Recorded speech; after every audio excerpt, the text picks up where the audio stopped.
se va a entregar la tarea 2 y el lunes 19 se va a entregar la tarea recuperativa. ¿Ya? Y en el caso de haber una instancia recuperativa, va a ser dentro de la semana esa del 19 al 23, pero va a ser con entrega al otro día o como en forma de trabajo. Eso sería la definición de fin de semestre.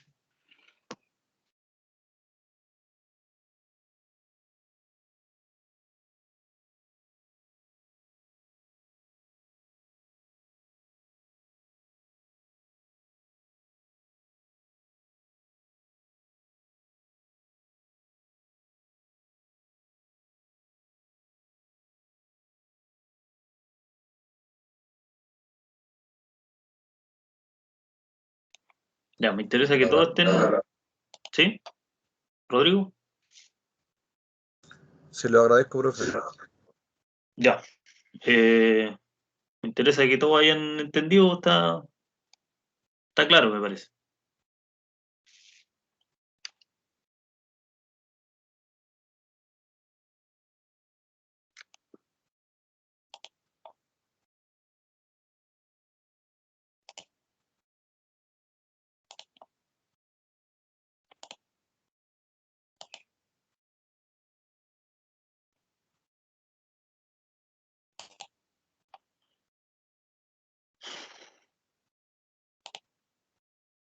Ya. Entonces, ¿comenzamos con la clase? ¿Sí? ¿No hay más dudas? ¿Alguien que tenga que preguntar algo?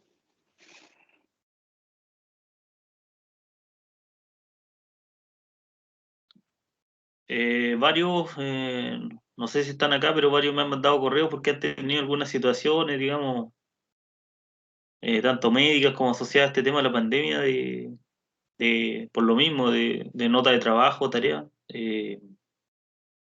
Como les digo, lo que cubre inicialmente esto es, o sea, en un principio debería estar cubierto con el tema de las evaluaciones recuperativas, ¿ya? Que es lo que la universidad ha dispuesto como para cubrir este semestre o estos semestres anormales que estamos viviendo, ¿sí?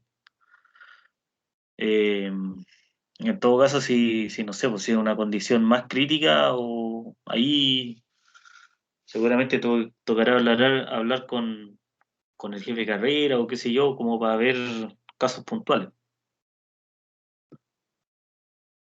¿Ya? Pero inicialmente, digamos, lo grueso debería estar cubierto con este tema de las instancias recuperativas que tenemos.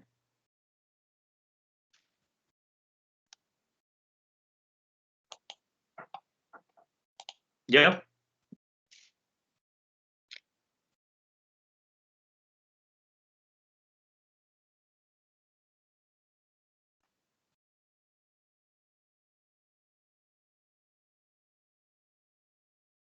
¿Me escuchan? Sí, profe. Sí, profe. Ya. Bueno, eso solo como alcance, porque como les digo, he recibido correos de personas que están en alguna situación. ¿Ya? Eh, Están viendo la presentación, ¿cierto?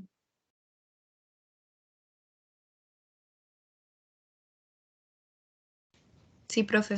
En realidad es la clase 15, me equivoqué en poner el nombre de la clase, parece ahora. Bueno, esta es la fallida clase eh, de la semana pasada, me parece. Ahí pasó que no había conexión, así que, bueno, lo voy a retomar ahora mejor. Voy a pasar esta materia ahora. ¿Ya? Aparte que es una cosa más o menos, es un artículo científico en realidad, entonces me interesa que lo entiendan, o al menos que entiendan como sus principales aportes, ¿ya? Bueno, como habíamos venido hablando de fortificación, o sea, eh, de fortificación de túneles, cuándo fortificar y cuándo no. Y yo le había dicho en alcance que esto en realidad no es algo así tan científico, sino que es algo empírico, ¿ya? O sea, hay una buena parte de empirismo metido aquí en este tema de, de fortificación, ¿ya? Ahora hay empirismos, digamos, que han funcionado mejores que otros y cosas que han sido notables y por lo tanto hay digamos, resultados, por decirlo así, notables que vale la pena repasar porque normalmente en la práctica, digamos, la mayoría de las personas que sabe fortificación o que se dedica a fortificación manejan este conocimiento, digamos, mínimo, ¿ya? O sea, si bien el desarrollo de esta teoría es, como les digo, eh, empírico, ¿ya? Como les digo, hay empirismos que funcionan mejores que otros. O sea, hay teorías, o claro, hay teorías gráficas más que nada que han resaltado por sobre otros, y ha sido porque se ajustan mejor a la realidad y son aceptados, digamos, por una gran cantidad de gente que se dedica a esto mismo, ¿ya? No porque sea empírico va a ser algo así que sea aceptado a la primera, o sea, el empirismo también está basado en que esto funciona, ¿ya? Eh, bueno, la motivación de bueno, que aparece en el mismo paper, digamos, que estoy hablando, artículo científico, que es del 74 de Barton, eh, dice algo así como que si uno, de hecho esta es la motivación, que uno si logra medir de lo que uno está hablando, ya si logra expresarlo en números, algo, o sea, logra pasar de algo eh, cualitativo a algo cuantitativo, eh, uno puede decir que conoce algo acerca de eso, ¿ya? Pero si tú no logras expresar esos números, ¿ya? O sea, si tú tienes una, si tú tienes solo un conocimiento cualitativo, en realidad tu conocimiento es insatisfactorio, ¿ya? Él es algo así como lo que veíamos con el tema de la clasificación del macizo rocoso, que yo les decía que por supuesto que había unas descripciones que son, no sé, pues geológicas, geomorfológicas, eh, tienen relación también con, con la historia de la roca, ¿ya? O sea, hay como una paleohistoria ahí metida, eh, también con su origen.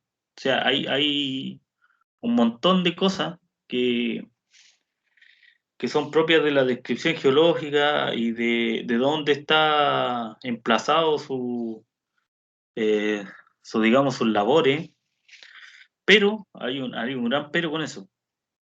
El gran pero es que uno tiene hasta ahí, digamos, todo suena bien o todo funciona más o menos bien, pero uno tiene un conocimiento netamente cualitativo. O sea, cualitativo, sí. Pero el paso, digamos, el paso, esta frase de Lord Kelvin, es cuando uno logra pasar de ese conocimiento cualitativo a un conocimiento cuantitativo. Ahora, ese paso puede ser,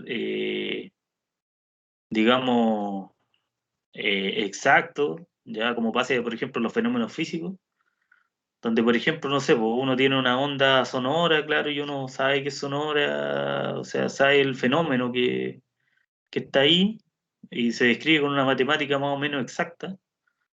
Eh, no sé, por ejemplo, uno logra describirla mediante estas funciones trigonométricas y logra describir este fenómeno con esas funciones.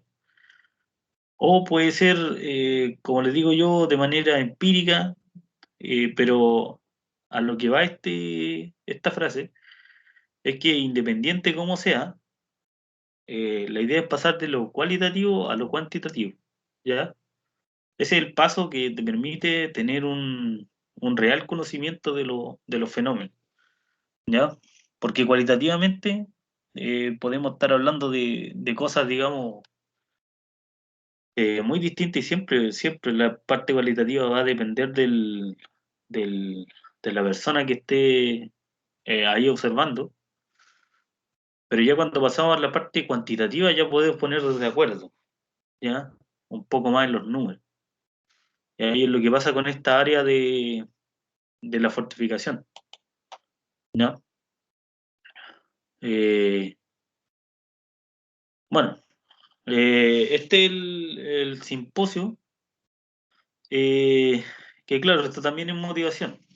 Aquí, básicamente, vamos a hacer un ejercicio, digamos, más o menos histórico, en decir que acá había un problema, digamos, o sea, eh, había un problema al utilizar la información obtenida en macizo rocoso, ¿ya? ¿Por qué? Porque ustedes se imaginarán que el principal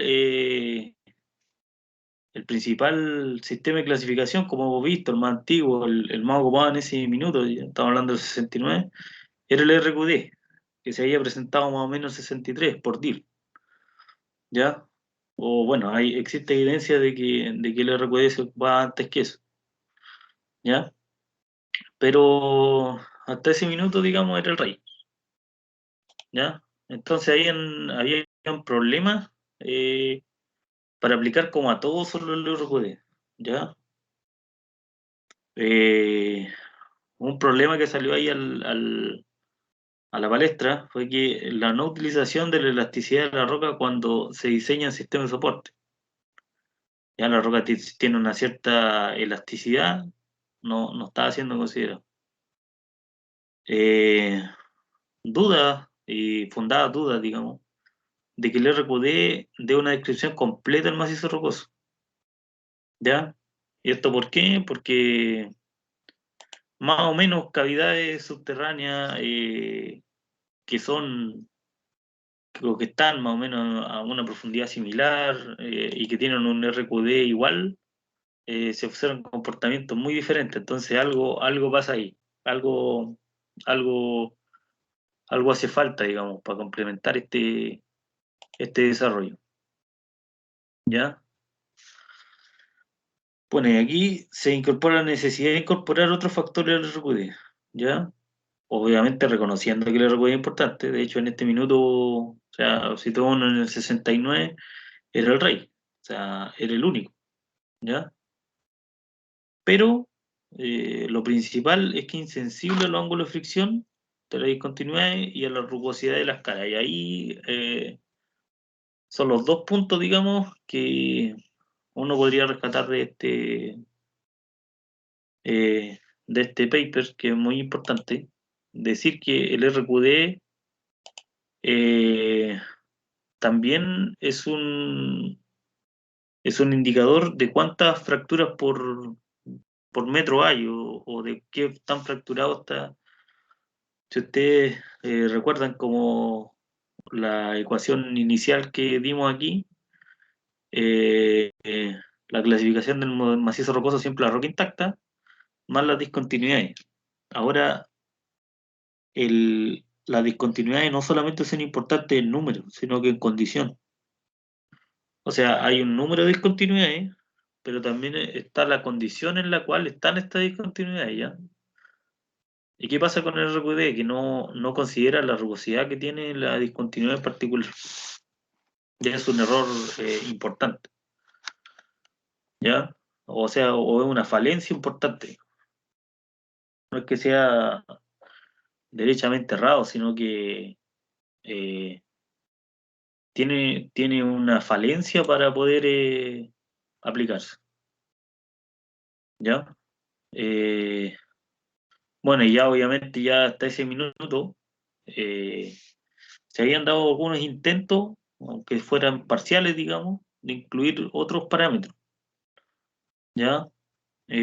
Obviamente que los que más resaltan a la vista, digamos, son los nombrados anteriormente, que son la rugosidad y los ángulos de fricción, ¿ya? O sea, vale decir, de alguna manera u otra, ya se habían hecho algunos intentos de incluir otros parámetros que no fueran solamente el número de la fractura, sino que la condición de ella, ¿ya? Qué sé yo, el agua, la alteración, el relleno, la rugosidad, lógicamente que es una cosa muy importante. Eh, y, y estos intentos habían sido parcialmente exitosos, o sea, habían tenido su cuota de mejoramiento al sistema que existía en ese minuto, o al mejoraban un poco el resultado, digamos, si uno lo comparaba con lo que era aplicar solo el RQD, pero parcialmente exitoso, o sea, no completamente, ¿ya? Bueno, hay que acordarse que esto fue en el 69 y los de Barton vino el 74, ya su la primera versión, digamos, de su trabajo. ¿Ya? Entonces esto fue un motivador, digamos, un precursor, un motor, como para hacer una teoría bastante más cercana a la realidad, ¿ya? O sea, tratar de incluir y tratar de fundir, digamos, todas estas inquietudes en una teoría que sí funcionara, ¿ya? Ya. Entonces, lo primero que hay que repasar es el Q de Barton, ¿ya? El Q de Barton es básicamente esas tres cosas. El primer factor, el tamaño de los bloques. El segundo factor, que ahí hablamos de la resistencia al corte por fricción entre los bloques. Y el tercero es la condición de esfuerzo activo, ¿ya? Esto eh, normalmente lo vemos así y son tres eh, factores más que nada que afectan al Q de Barton. De hecho, así lo plantea él en su teoría, pero una cosa importante es que esto no sale, digamos, de la nada, o sea, este número Q, que es un número de clasificación de la roca, eh, no sale, digamos, eh, solo de porque alguien se lo sacó del sombrero, digamos, sino que Barton hizo un trabajo eh, bien acucioso, donde logró determinar que esos eran los factores que más, donde logró decir que esos eran los factores donde más se afectaban este tema de la estabilidad de la roca, ¿ya? ¿Ya? O sea, lo que quiero decir es que esto no es que haya salido de la nada, sino, no, esto es un estudio empírico, de ajuste de datos. O sea, él tenía unos datos, muchos datos, y estos datos se ajustaron, y la mejor forma de ajustarlo fue con este sistema de clasificación. ¿Ya? Bueno, la clasificación, ustedes ya lo vieron, era el Q que va desde 0,01, o sea, de 10 a la menos 3 hasta 10 a la 3 y pasa por todos los, de excepcionalmente malo hasta bueno, y pasa por todos los intermedios, digamos, ¿ya? Eh, bueno, aquí está aplicado de hecho esto está sacado del mismo paper quizá. Eh, pero estos son dos granitos, ¿ya? Aquí tienen una similar clasificación. Uno tiene un 10 y otro tiene un 9,2, ¿ya? Uno va digamos, está aquí, en regular a bueno, y el otro es bueno, o sea, anda ahí, regular. Esto es regular a bueno y esto es regular.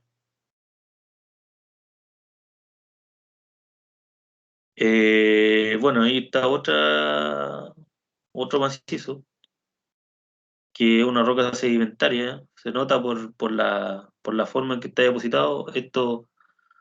Normalmente esto se deposita horizontalmente, ¿ya? Y, y esta cuestión, por el proceso de orogénesis, qué sé yo, por procesos compresivos más que nada, esto se vuelca o se pliega también, ¿ya? Bueno, este es pobre y este es muy pobre, ¿ya? Según la clasificación del Q. Eh, Esto ya es suelo, ¿ya? O sea, uno cuando ve algo como esto, ya esto es suelo y normalmente uno dice que hay que seguir, por ejemplo, aquí si fueran a hacer banco, uno aquí debería seguir hasta llegar a una roca sana, ¿ya? O sea, normalmente estas rocas que están así en superficie son alteradas y todo el cuento, están alteradas por el hecho, claro, de que están en la intemperie. Y uno debería seguir para llegar a alguna roca sana y poder generar algún tipo de explotación o talud o, o hacer algún tipo de banco ahí, ¿ya? Por ejemplo, para hacer una carretera o algo así, uno debería aquí sacar todo esto que es suelo, ya debería llegar a una roca más sana,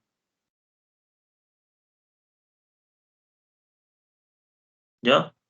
Eh, Esto es una de las grandes partes que tenemos aquí en este paper, eh, que es la presión de soporte, ¿ya? Eh, si recuerdan, habíamos hablado de los pernos. Entonces, un perno lo que hace es generar una presión de soporte para que esa roca se mantenga donde está, o sea, que no haya deslizamiento de esa roca o deformación, ¿ya? Pero el método de soporte, ya que es el tema de la fortificación, debe permitir la deformación de la roca en el túnel, ¿ya? ¿Por qué? Porque es inevitable. Cuando uno hace una excavación subterránea, eh, esa roca que uno está extrayendo, ¿ya? Eso que uno está sacando para hacer, por ejemplo, ese túnel, va a generar sí o sí una redistribución de esfuerzo en el macizo rocoso. En todo alrededor de la excavación, mayormente, tiene un campo lejano ya irá haciendo nulos efectos. Digamos. Si es que estoy hablando de si es que solo una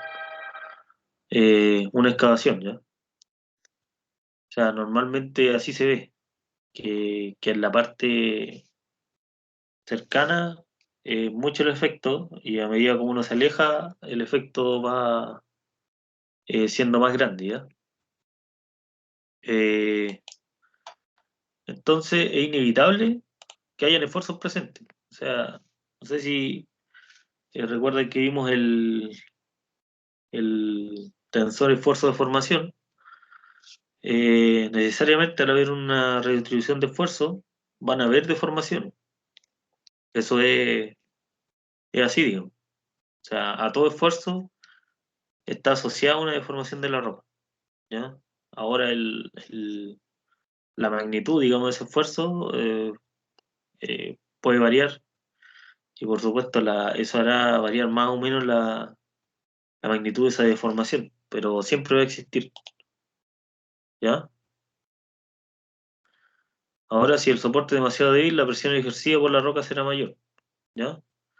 Si uno aplica inmediatamente el sistema de soporte, ¿ya? Esa presión de soporte, evita que la roca sufra mayores deformaciones. O sea, ¿a qué se refiere con esto? Que si uno pone atajo y pone este sistema de soporte lo más rápido posible, digamos, evita que se generen mayores deformaciones, ¿ya? O sea, este esfuerzo,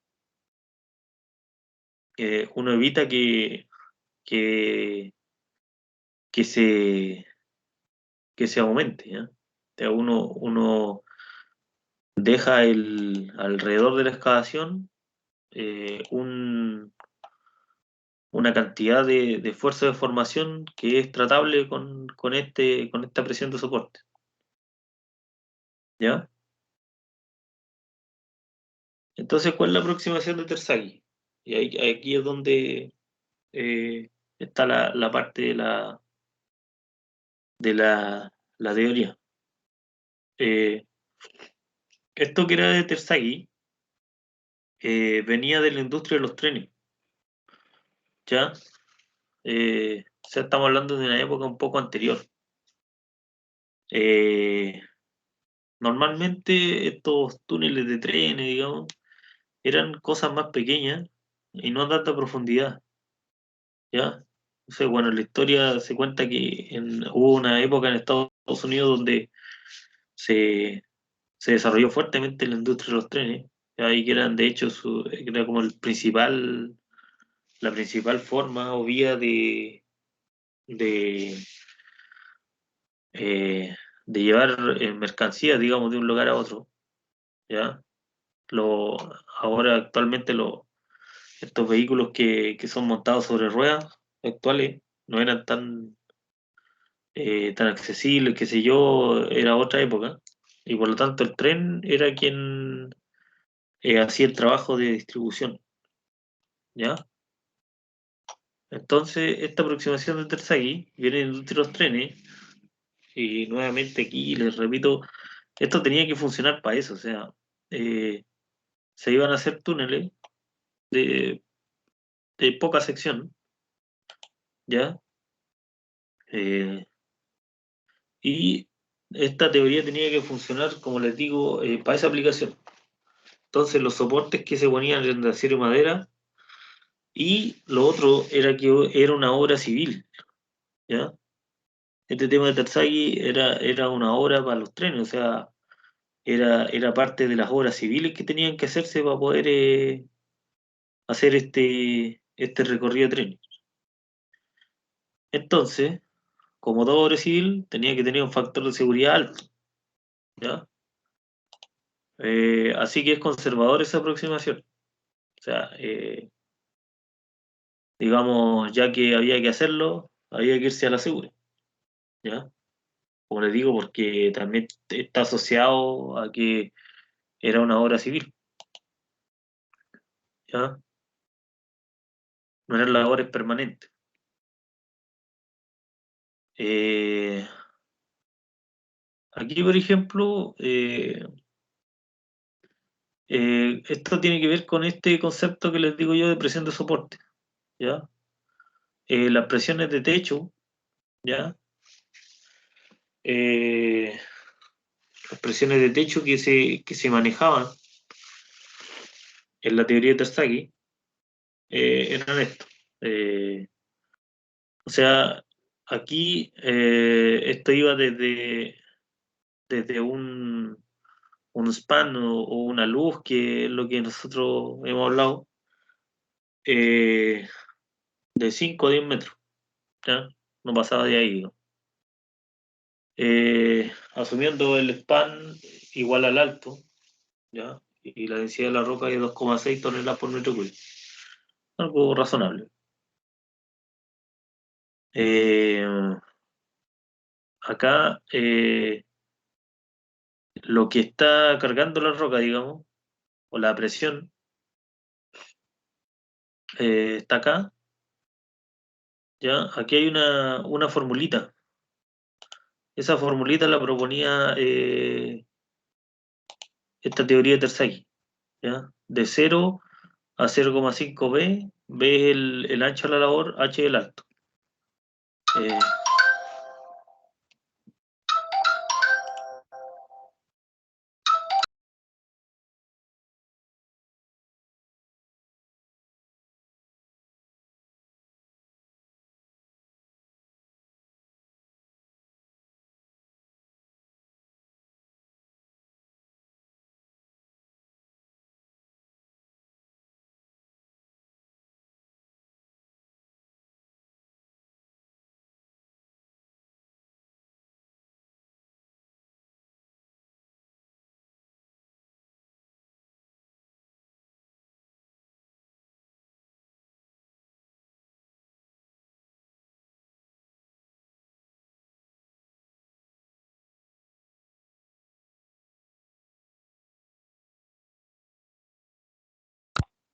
¿Aló? ¿Están ahí?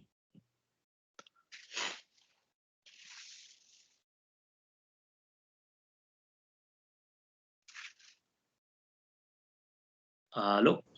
Sí, le escucho, profe. Ya. Le estaba haciendo un pequeño recordatorio de la teoría esta de Terzaghi, que como ven, de alguna manera, y aquí está lo importante, de alguna manera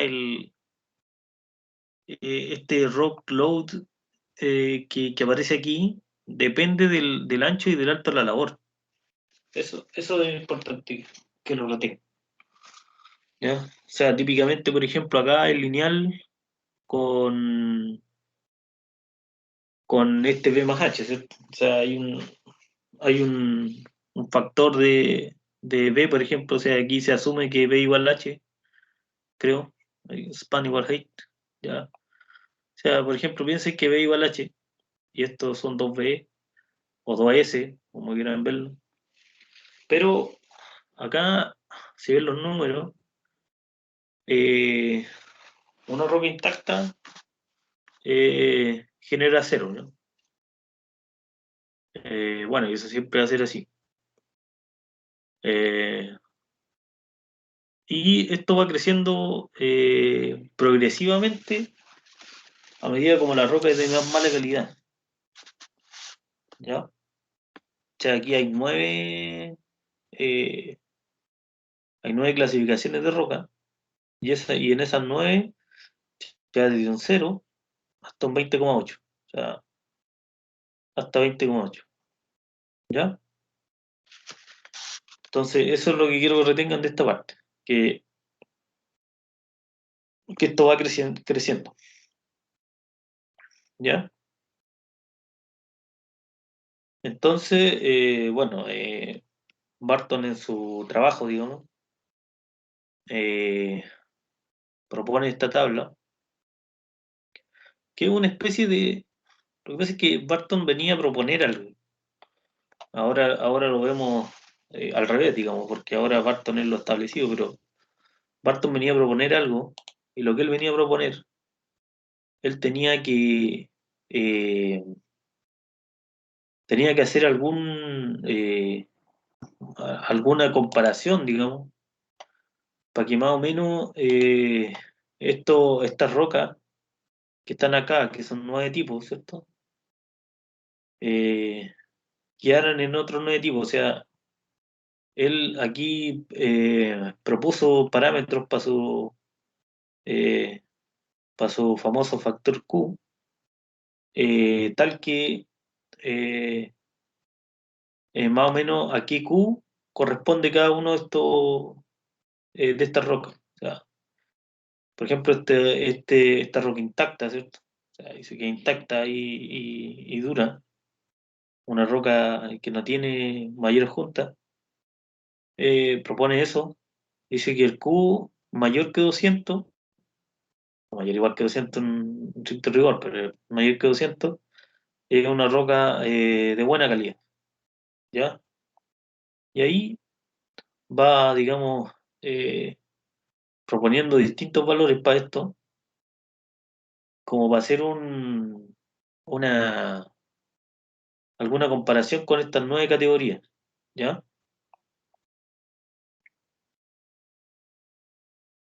Eso como para él validar su teoría. ¿Ya? Entonces acá también llegamos, este es como la parte principal de esta comparativa. Acá se ve que hay una presión de techo, ¿ya? Entonces uno tiene una labor de un cierto ancho, ¿ya? Y la presión de techo es un cierto N, o sea, una cantidad, B por gamma, ¿ya? Entonces este N, bueno, ese gamma es el peso específico de la ropa. Este N va variando. Entonces, de alguna manera se entiende la teoría de Terzaghi de esto de la presión de soporte, que hay una cierta cantidad de techo que que tiene que ser sustentado. O sea, aquí hay una presión de techo y esa presión de techo lo que hace es evitar que caiga esa parte de la excavación que quiere sobreexcavarse. Ese es más o menos la idea. O sea, esto se quiere sobreexcavar, yo pongo una presión adicional en el techo, tal que eso no colapse. Entonces, esa presión es proporcional a ese B por gamma, ¿ya? Y ese n va variando, o sea, puede ser un 0,1, un 0,2, un 0,3, y, y esa es más o menos la forma en que se concibe la teoría de Terzaghi. O sea, como les digo, eso eh, de que la presión de techo está ligada, digamos, al ancho de la labor, ¿ya? De alguna manera eso es lo que se entiende acá. Presión de techo igual a n por B. Bueno, por gamma, obviamente, pero es proporcional al B, ¿ya? Proporcional al ancho de esta labor. Y bueno, Terzaghi también tenía una presión, aparte de tener esa presión de techo, tenía una presión de pared o de caja, como le decimos nosotros, eh, que es proporcional al H, ¿ya? O sea, la presión de pared aquí es proporcional al H y claro, aquí también hay un factor N y aquí un factor M, ¿cierto? Este factor M también tiene distintos valores, ¿ya? Así es como se entiende la teoría, como les digo yo, de Terzaghi. O sea, ¿cuál es una consecuencia que se desprende directamente acá? ¿Ven ustedes alguna consecuencia directa de esto?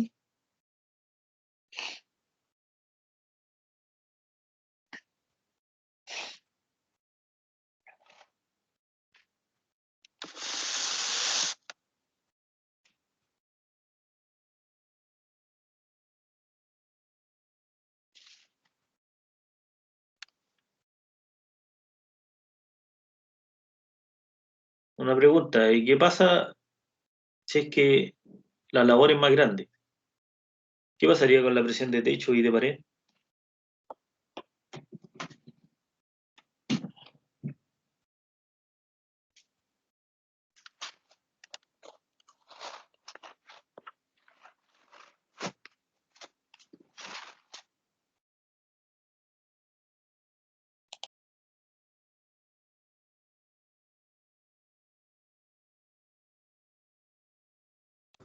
¿Aumentaría o no, profe? ¿Ya? ¿Por qué aumentaría? Porque hay mayor área.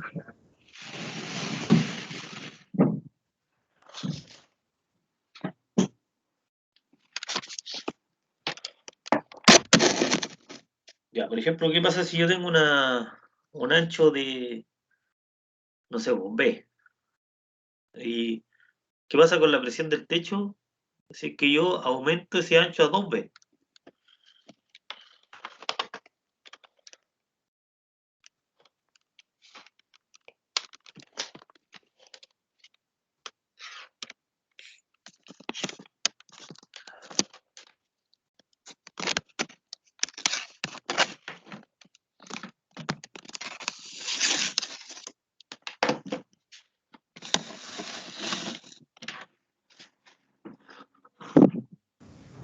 disminuye. A ver, si yo tengo una presión de techo relacionado, ¿cierto?, a un B ya. O sea, yo tengo un ancho B. Ya, pongámosle, yo tengo una labor de ancho 2,5 metros. ¿Ya? Yo tengo una presión de techo que es, no sé, N por gamma por 2,5, ¿cierto? ¿Qué pasa si ahora tengo un ancho, en vez de 2,5, tengo un ancho de 5 metros?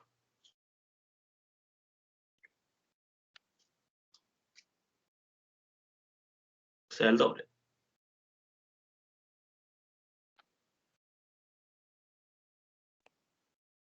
¿Qué pasaría según esta teoría con la presión del techo?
¿Ya?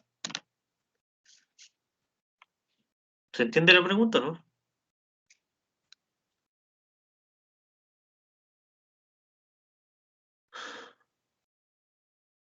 ¿Qué pasa si es que se aumenta el valor del ancho de la labor con esta teoría?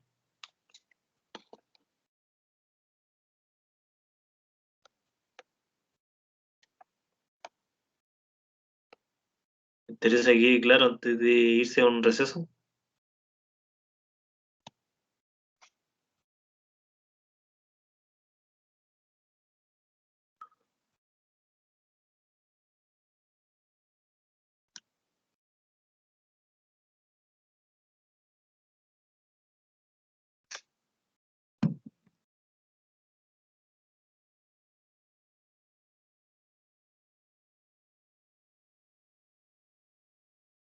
¿Me escuchan, cierto?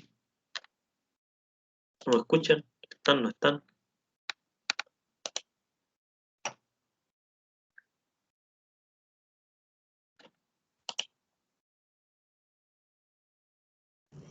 Profe, yo sí le escucho, pero es que no tengo respuesta. No sabría qué decirle. Ya, a ver. Ya, antes de irnos al receso tiene que quedar claro, porque esta es la clave, digamos, del aporte aquí. Eh, la presión del techo es proporcional al ancho de la labor. Si yo aumento al doble el ancho de una labor, tengo el doble de presión de techo, según esta teoría. Obviamente estoy hablando de la teoría de Terzaghi, ¿ya? Con la presión, digamos, en las paredes pasa lo mismo. Esto es proporcional al alto de la labor. O sea, la presión en las paredes de fortificación, la presión que hay que poner acá, es proporcional al alto, por lo tanto, si yo duplico, por ejemplo, el alto, tengo que duplicar la presión de pared, ¿ya? O sea, vale decir, aquí, en esta teoría, lo que se propone, ¿ya? Esta teoría de Terzaghi, lo que se propone es que eh, la presión, uno debe tener una presión en contra de la presión que está ejerciendo la labor, ¿ya? Que tiende siempre a cerrarse, ¿cierto? Ya, o sea, la labor siempre va a tender a hacer esto, a cerrarse, a colapsar sobre sí misma. Entonces yo para evitar, digamos, ese efecto, lo que tengo que hacer es generar una presión en el sentido contrario de igual magnitud que la que está ejerciendo la roca, ¿ya? O al menos de igual magnitud de la que está ejerciendo la roca, para mantener esto estable.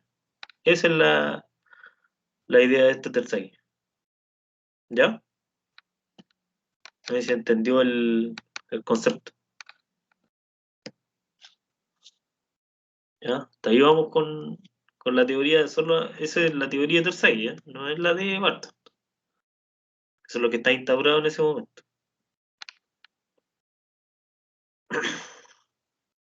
Eh, ya, seguimos a las 11:30, ¿les parece?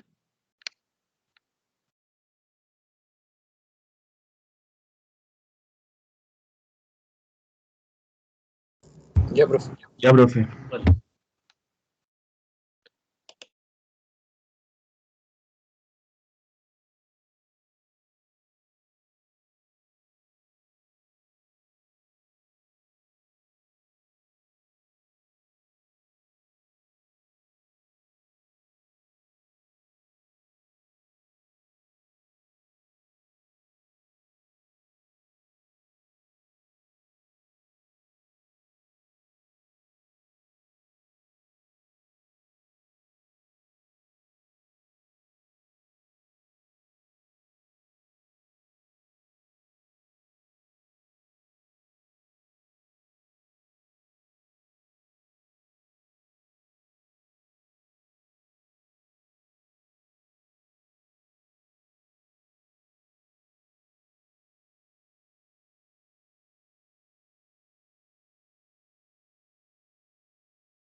Vamos volviendo. ¿Están ahí?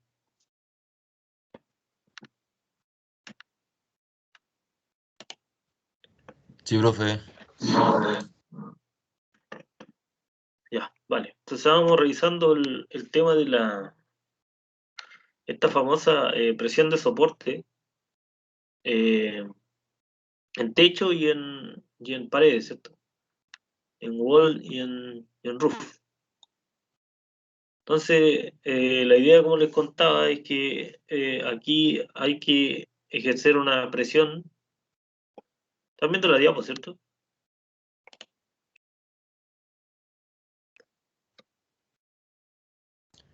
Sí, profe, un PDF. Ya. Hay que ejercer una presión opuesta, digamos, a lo que haría la roca de manera natural. Se entiende que si uno hace una excavación subterránea, esa excavación va a tender por sí sola a cerrarse, ¿ya? Y por lo tanto hay que ejercer una presión para mantenerla estable, ¿ya? Esa presión en esta teoría es proporcional a la luz, o sea, al ancho equivalente que tengamos, en este caso el ancho de la labor, para el caso del techo, y es proporcional al alto en este caso de las paredes. Entonces, tiene que ver un poco con esta altura de sobreexcavación que le nombraba. O sea, digamos, esa porción de roca es la que tenemos que sostener y es hasta dónde podría eventualmente llegar ese daño, digamos, que hemos hecho en la roca. O sea, esa es más o menos la teoría. Eh, Como les decía, si la excavación aumenta de tamaño, esa presión de soporte aumenta proporcionalmente, ¿ya? Tanto de techo como de pared, ¿ya? Eh, ya, entonces, ¿qué pasa? Y aquí está un poco la clave de esto. Eh, este N, ¿cierto? Nosotros habíamos dicho que presión de techo es N por V por gamma, ¿ya? Entonces, esto ya es parte del trabajo de Barton. Él grafica N como presión de techo dividido por V gamma, ¿ya? O sea, se hacen, digamos, mediciones y contrasta estas dos cosas, ¿ya? Entonces, la teoría de Terzaghi, digamos, lo que propone es más o menos esto que está aquí, ¿ya? Da un aproximado. Es que a medida si la roca es muy pobre, hasta una roca excelente, este N va decayendo, o sea, cada vez es menor ese alto, digamos, esa distancia de la cual hay que preocuparse de sostener, ¿ya? Lo cual suena razonable, ¿no? O sea, eh, la roca mientras eh, más mala, ¿ya? Requiere una mayor presión para poder mantenerse donde está. Ya, esa es la idea. Eh, pero ¿qué pasa? Que, bueno, cambian los datos. O sea, como les digo, esta teoría de Terzaghi se hace cuando eran excavaciones pequeñas, prácticamente en un intento de irse a la segura. Y esa premisa no funciona bien para excavaciones más grandes, ¿ya? Y se observa que ese N está en torno a 0,10 a 0,25 para excavaciones grandes. O sea, este efecto que debería existir acá no es tal si uno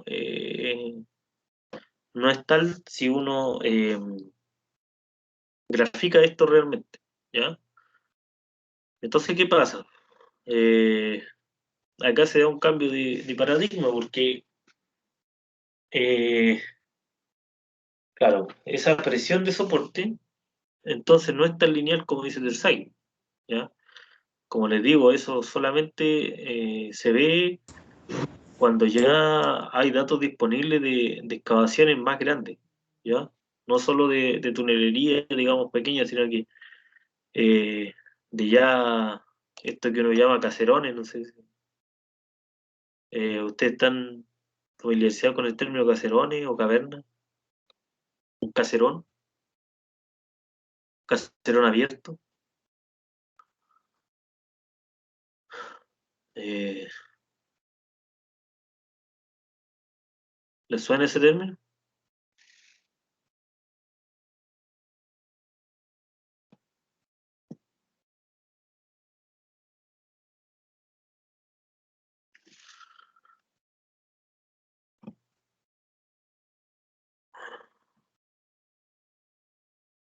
Un caserón es un área abierta, ¿ya? Básicamente es una excavación grande, ¿ya? De gran... Un caserón tiene tres dimensiones, digamos, la corrida, que es la dirección como la horizontal, la altura, la dirección con la vertical, y la potencia, que es la distancia como el ancho, ¿ya? Entonces, cuando aparecen, digamos, estas grandes o estas más grandes excavaciones que las que habían, eh, ahí se ve que SN no afecta tanto como dice Terzaghi, ¿ya? Entonces, la conclusión que puede sacar de, de esta comparativa, digamos, la capacidad total del sistema de soporte debe ser mayor, ¿ya? En eso sí que eh, estamos de acuerdo. O sea, la capacidad total, la presión total, o sea, si uno suma y uno en realidad considera fuerza, o sea, hace ese presión de techo por área de techo, o sea, esa capacidad total debe ser mayor, ¿ya? Hasta ahí hay consenso. Pero esto no significa necesariamente un mayor esfuerzo puntual. O sea, esa presión de techo no necesariamente es puntualmente más grande, ¿ya? Podría ser igual, ¿ya? Y como hay más área abierta, y la capacidad total sería más grande, ¿ya? En la mayoría de los casos, y esto también es importante, en la mayoría de los casos, las dimensiones de la excavación pueden ser ignoradas, ¿ya? Lo que concuerda con lo observado en la práctica, o sea, eh, la dimensión de la excavación no tiene mayor injerencia en la presión requerida del techo. Por ejemplo, acá está un gráfico de presión de techo. Acá esto se mantiene en este rectángulo. Y esto digamos, no sale de esta área. Entonces, en realidad, la dimensión de la labor, eh, para la mayoría de los casos, digamos, no tiene mayor injerencia, ¿ya?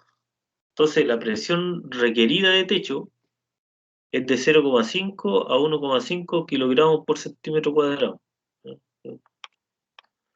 Y la de pared es de 0,3 a 0,7 kilogramos por centímetro cuadrado, que en general es menos la mitad de lo que propone Terzaghi. O sea, si ponemos digamos, en una balanza Terzaghi con lo que se mide en terreno, está demasiado sobreestimado. O sea, eh, como les digo, pasó a aplicación y para una obra civil está bien, pero está demasiado sobredimensionado la presión necesaria para mantener esta excavación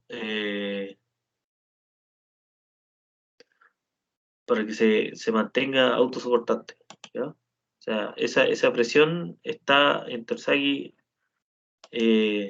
muy sobreestimada, ¿ya?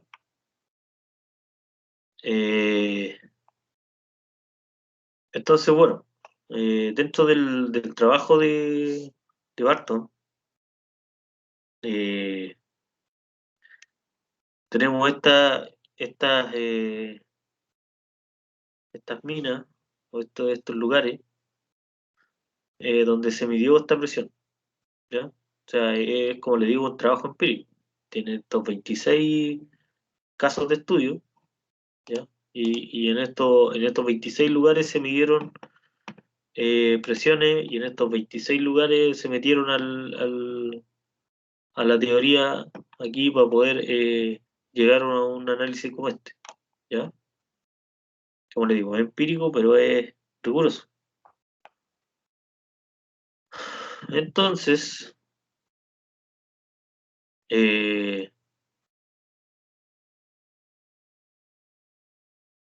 bueno, este es el gráfico de Barton y la presión de soporte, aquí está más o menos graficada según el nivel, si esto es una roca pobre o una roca excelente, ¿ya?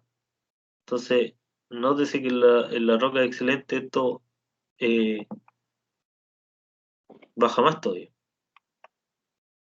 ¿ya? O sea, esto es para distintos JR, ¿ya? Y esto es un gráfico ya del Q derechamente, o sea, aquí ya estamos en un gráfico de Barton, digamos, donde se grafica el Q versus la presión de soporte, ¿ya? A estas conclusiones llega, digamos. Entonces, la presión, la relación propuesta por Barton, ya para hacer este tema del, de la presión del techo, que era lo que proponía, digamos, Terzaghi, no se olviden que todo tiene que ir más o menos de la mano con lo que proponía Terzaghi. Entonces, esta presión del techo se ajustaba más o menos a esta ecuación, ¿ya? Una raíz cúbica del Q eh, y inverso al JR, ¿ya? A la ecuación de la junta. ¿Ya? Entonces, la presión del techo necesaria, como hablábamos en la clase pasada, digamos, hay expresiones, por ejemplo, como esta, que a uno le indican la presión de techo que debe existir. Eh, esas dos expresiones que se ven ahí, eh, esas dos expresiones más o menos eh, eh, sirven para estimar la presión de techo, ¿ya?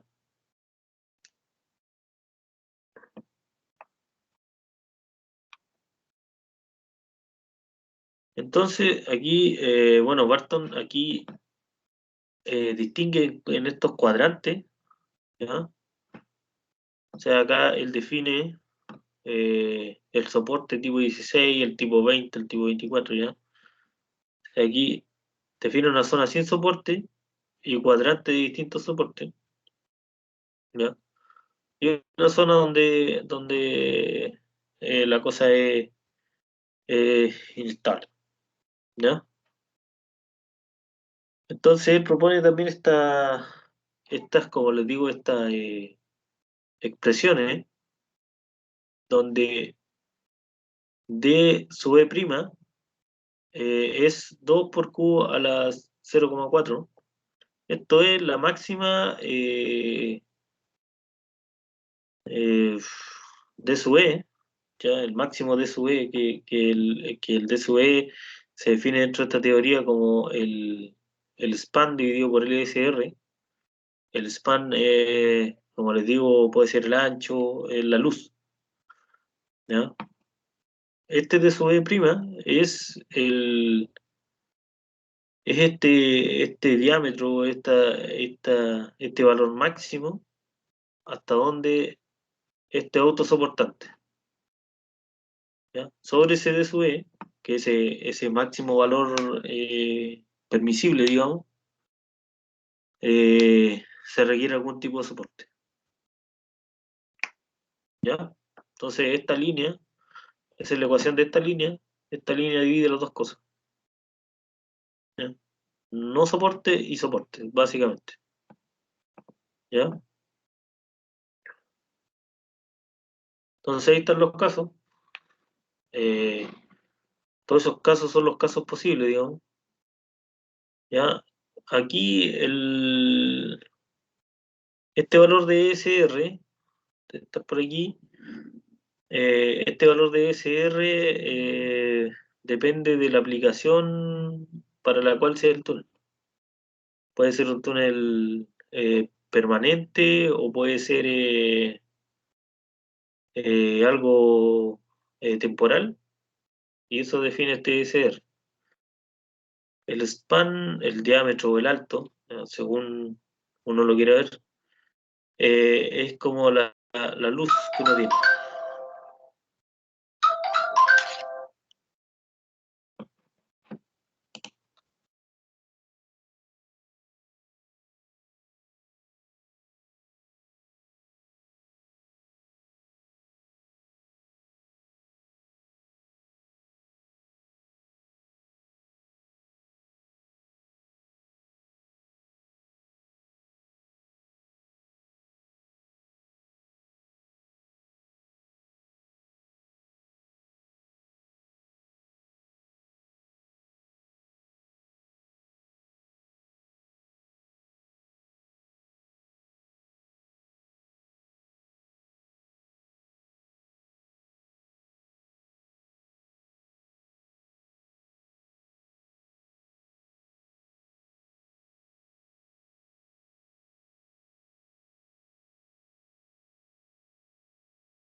Hola,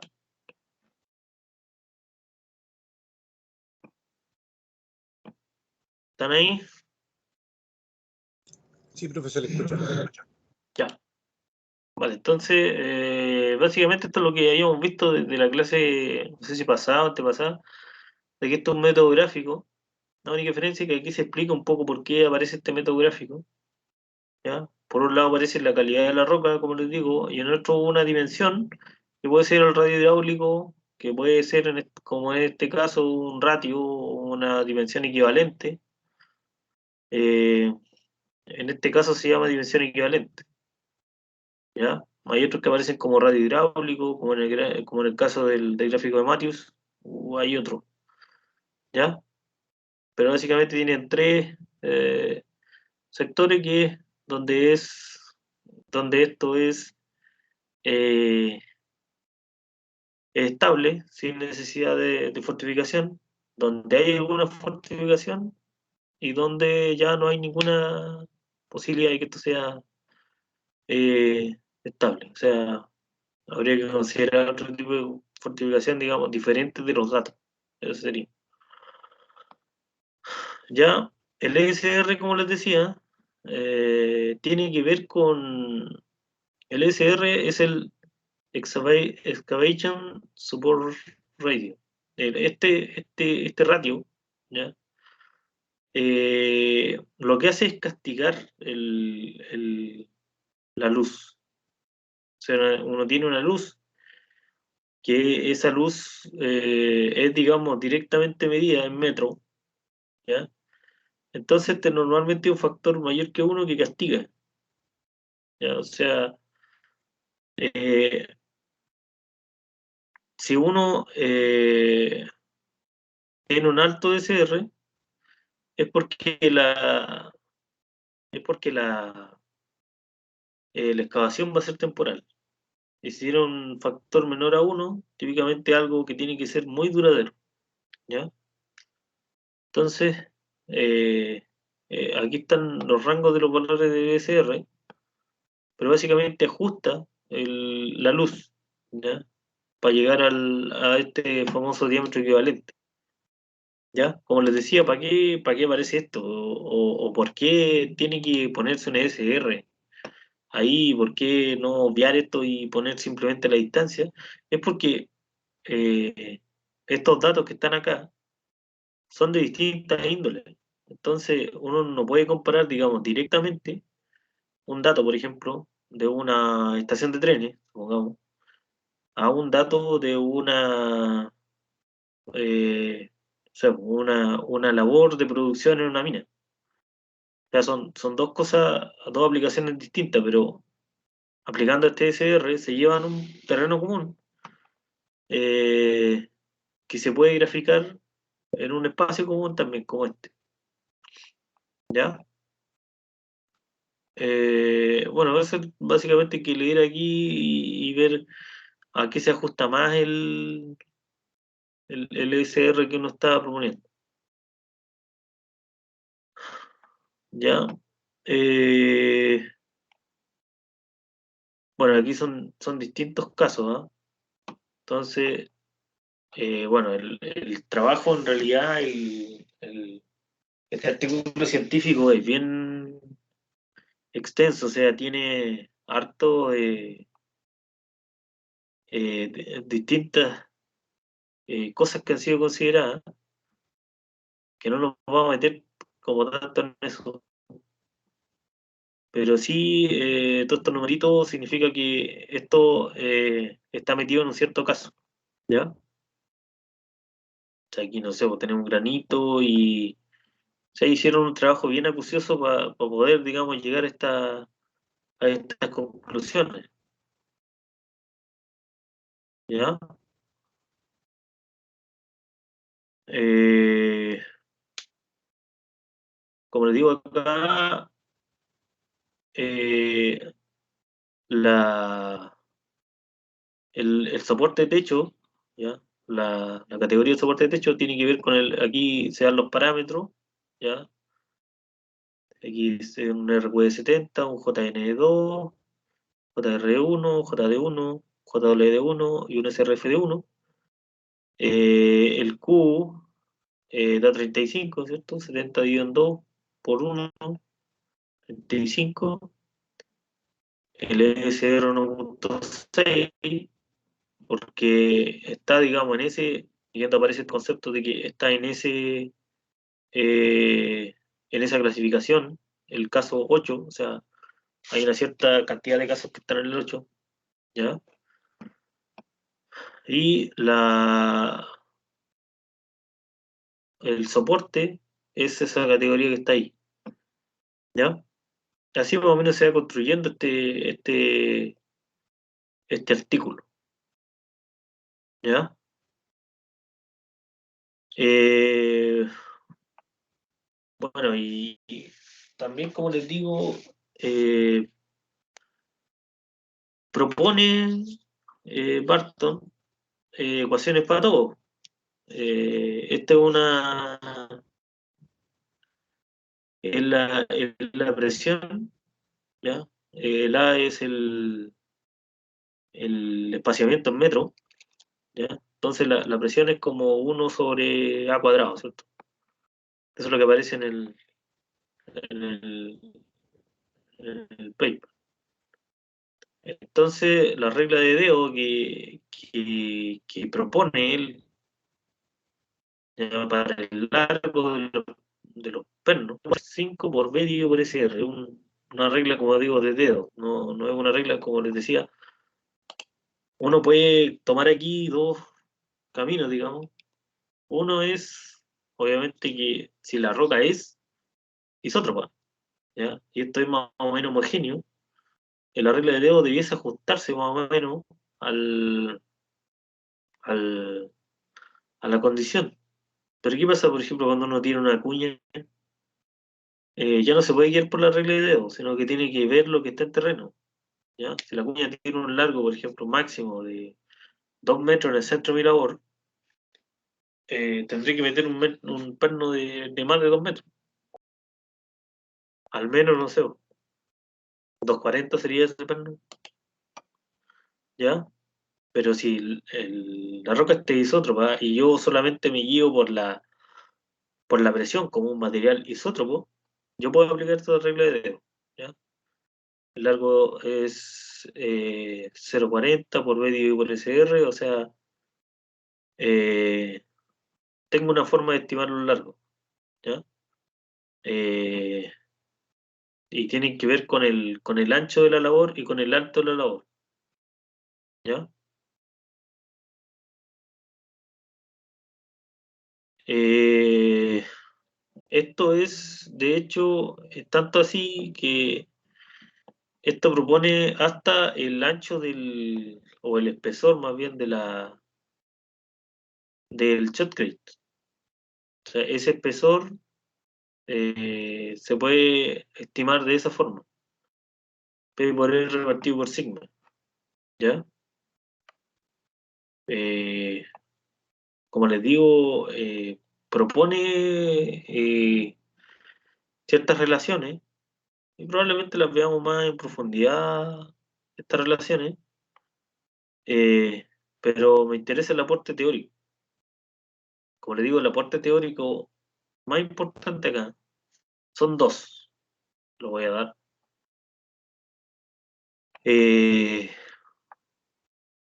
un aporte que es bien importante es este, es que eh, no necesariamente la presión de techo está relacionada con la dimensión de la labor, ¿ya? Esa es una parte del aporte. Y el otro aporte bien importante que está presente es subsanar esta observación, que es eh, la necesidad de incorporar otro factor de la RQD, ¿ya? Eh, es considerar la condición de la Junta. O sea, básicamente el aporte más como importante es la rugosidad. Introducir la rugosidad dentro de lo que es la condición del RQD, porque uno diciendo rugosidad, obviamente también está diciendo alteración y está, o sea, considerar ya la rugosidad o considerar la condición de la Junta, ya está cambiando con el paradigma. Así que, bueno, quería revisar con ustedes por qué, de dónde viene eh, estos gráficos famosos de resistencia empírica y cómo es un adelanto, digamos, histórico, ¿cierto? O sea, me refiero a histórico que tiene una, tiene una historia, tiene una evolución, eh, no es solo, digamos, algo que quedó ahí, que quedó estático en el tiempo tampoco. O sea, ahora creo que la última versión de Barton es del 2002 y probablemente van a haber otras más. Ya, ahora quizá no se siga actualizando mucho más la teoría por el hecho de que ahora están los software que calculan esto y, y calculan el esfuerzo alrededor de excavaciones, ¿ya? Pero los gráficos empíricos, sin duda que tienen su lugar, sobre todo cuando todo este cálculo, esta parte como de cálculo de esfuerzo alrededor de excavaciones, no era fácil porque es un problema de elementos finitos. Entonces hay que calcular hay que hacer una malla, hay que calcular un elemento, eh, digamos, discreto y hay que hacer una malla alrededor de la excavación en realidad para poder tener una aproximación. Bueno, de hecho, no es difícil ejecutarlo, pero sí me refiero a que era difícil en su momento computarlo. Eh, ya, eso con respecto a este paper. Les voy a dejar el paper en material porque acá está, ¿eh? O sea, es un artículo científico, digamos, de bastante extensión, que he tratado de llevarlo como por las partes más eh, importantes de este trabajo, pero si lo quieren revisar en profundidad va a quedar en el material docente.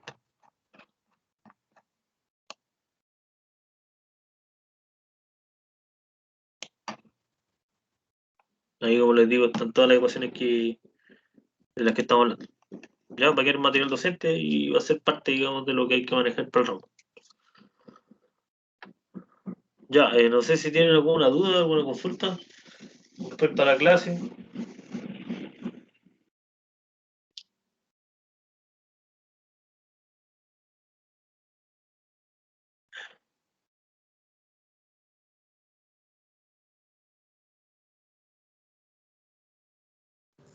En mi caso no, la verdad. Ya. Bueno, eso es lo que quería entregar, como les digo, eh, por parte de este artículo, y por parte de cómo se construye esta teoría de Barton. Eh, y como les digo, este artículo va a ser parte de lo que tienen que manejar, digamos, para este ramo. Así que se los voy a subir y nos vemos en la próxima clase.